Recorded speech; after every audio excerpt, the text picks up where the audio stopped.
Lawang saya tayo nagpapasakit sa banyan. Pili ko po.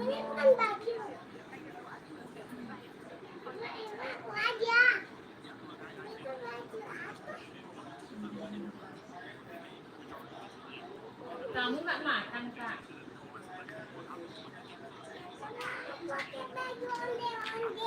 Yuk, kita ada.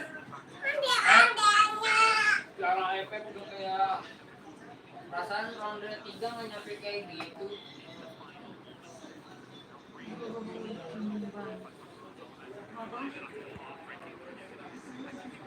Hah? Kalau ingin ya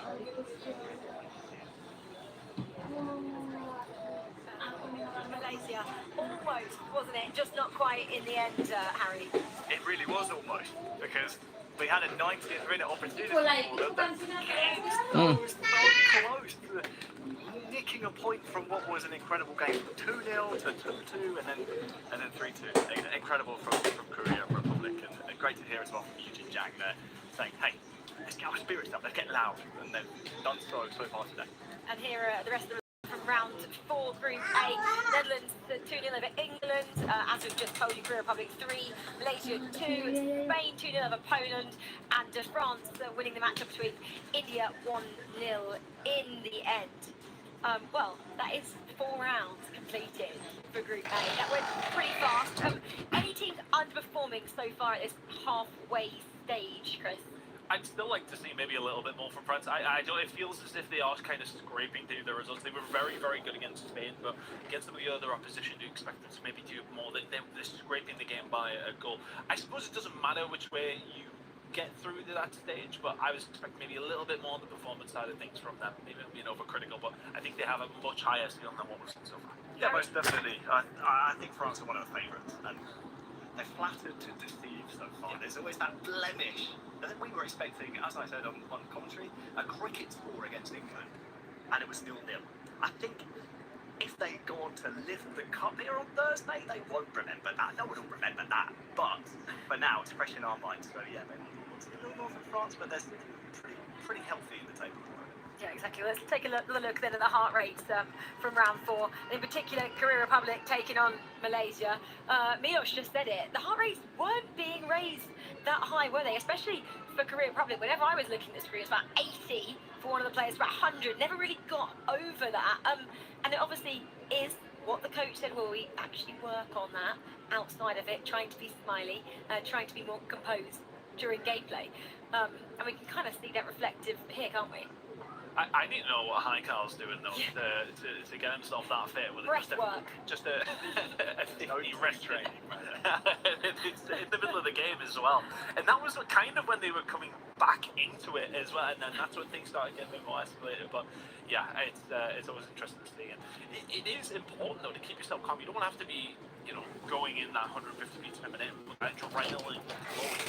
You start making decisions that you don't need to make. We'd love to see who took the penalty, because you see that dip from Cannibal. Maybe it was him. If it was, that's such ice, that's such steadiness to steady the nerves in that high pressure situation. To take 3 points away from a continental rival, I would love to know. We'll have to find that out a little bit later. I guess some players though are just used to playing with a heart rate so elevated, and actually it doesn't impede their performances. Some players are just, I guess, more stressful or stressed out, I should say, in their nature. Potentially, I think I suppose it depends which way you take it.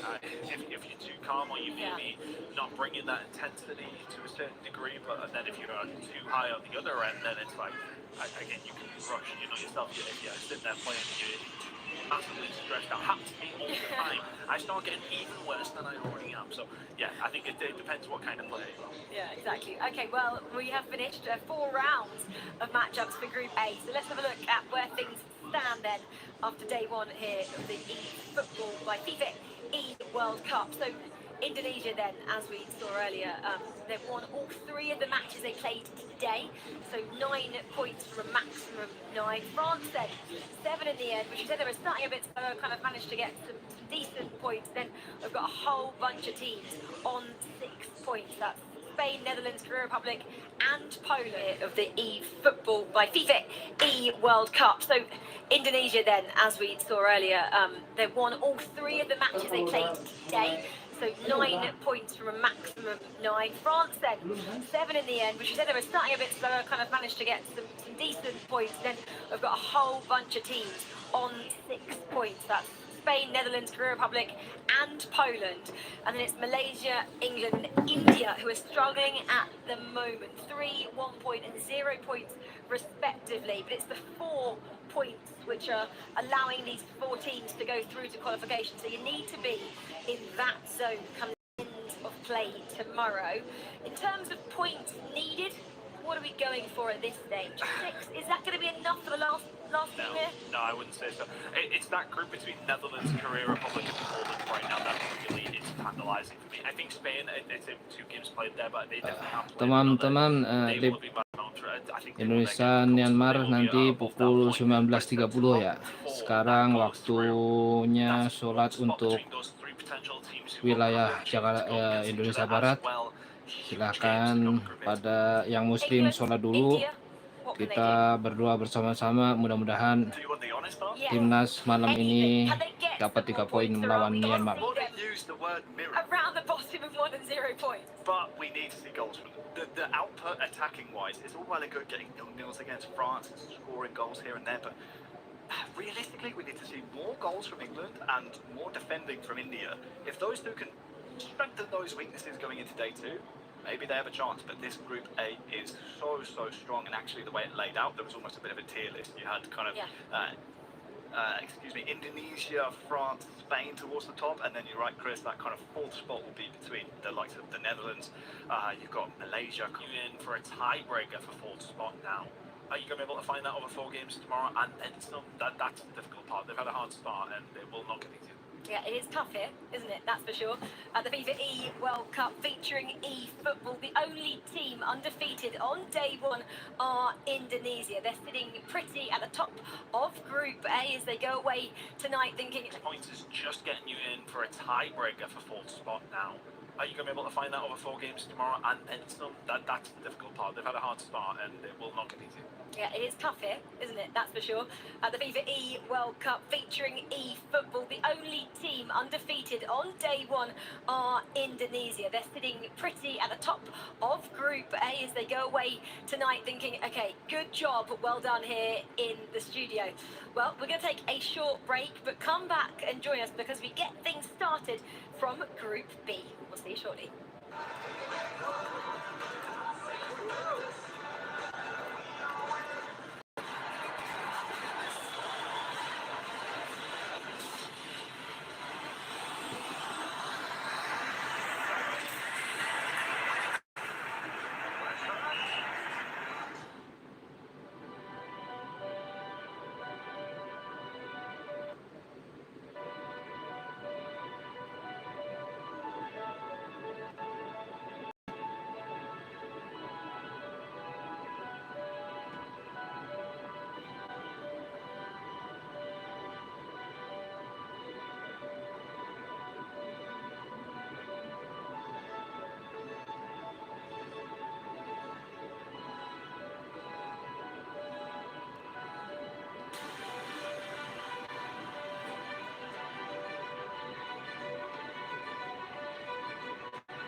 Lah kok pakai merah?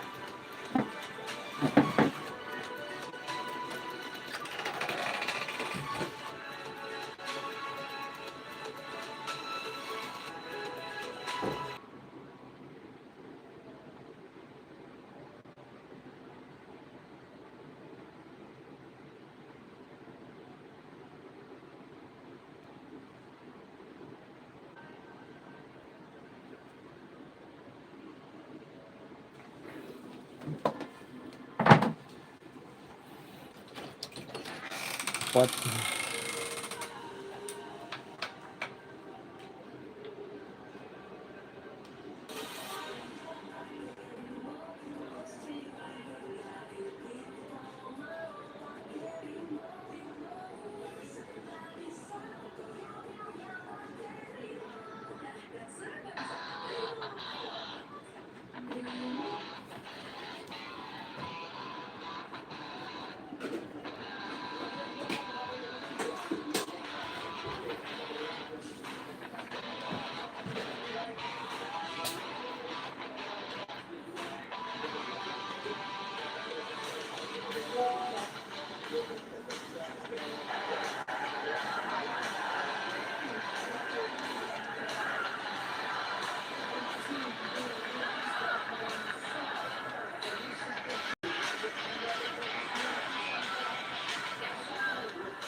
Skemanya sama kayak senior.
Ada presiden dulu.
Nggak tahu ini loading apa.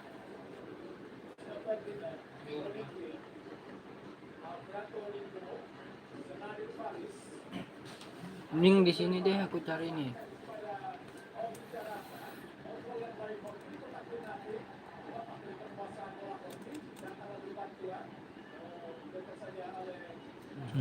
Bentar dulu.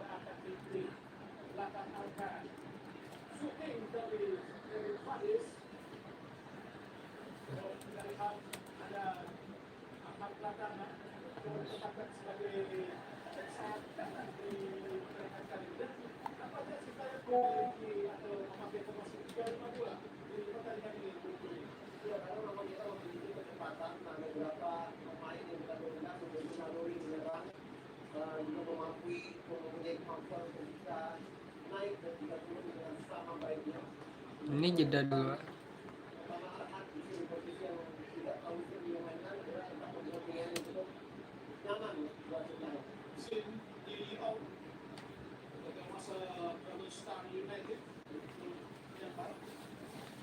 Kok gini? Biasanya nggak gini. Posisi ini. Sudah saja aja.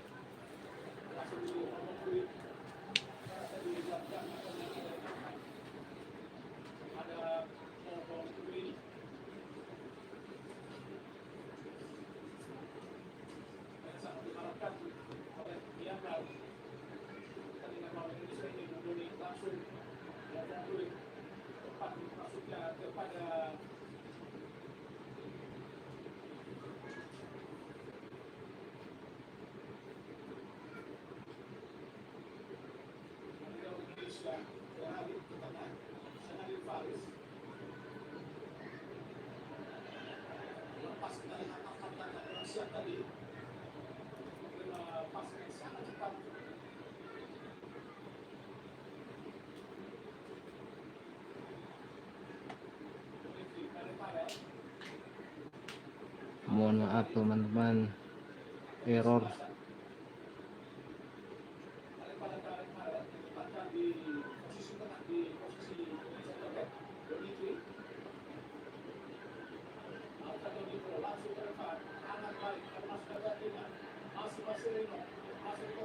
Masih Dino, aduh.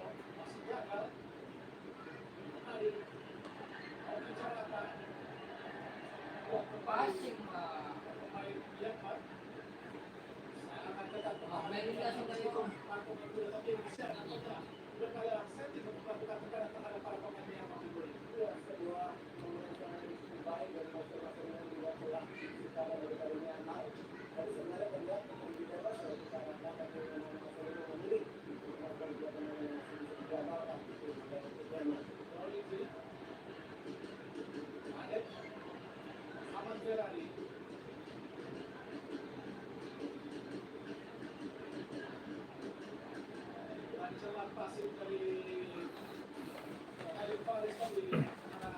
Tapi itu pasalnya gimana pasnya?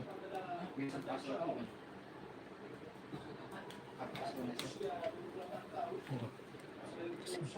Pasal. Sip.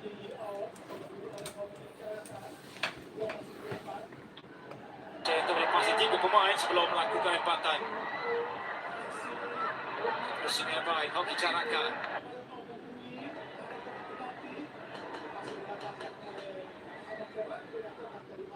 Quen của Marcelino luôn là những pha đưa bóng và chọc thẳng vào vòng cấm địa của đối phương.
Itu Arhan.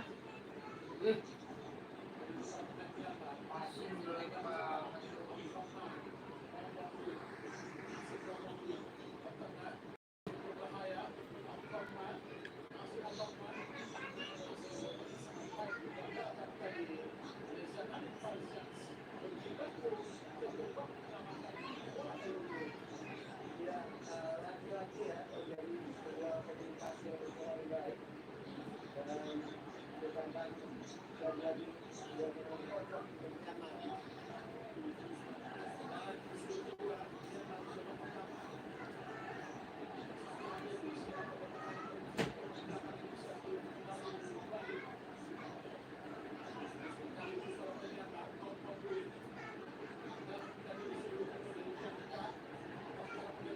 Awas.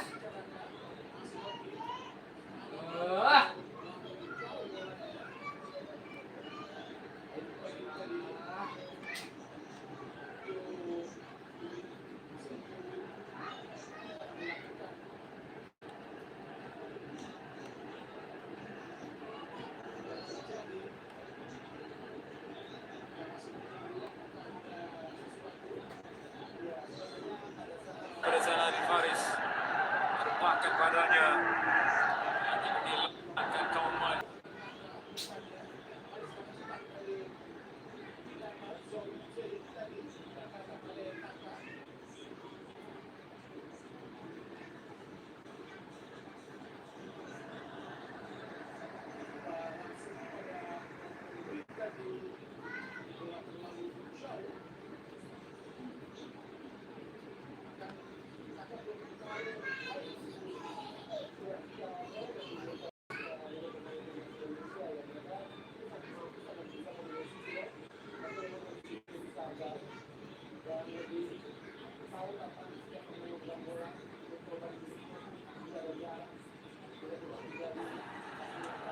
ở một dàn cầu thủ trẻ của Indonesia thì có vẻ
các trọng tài xác định bóng đá chạm chân của Hei. Merah merah kalian.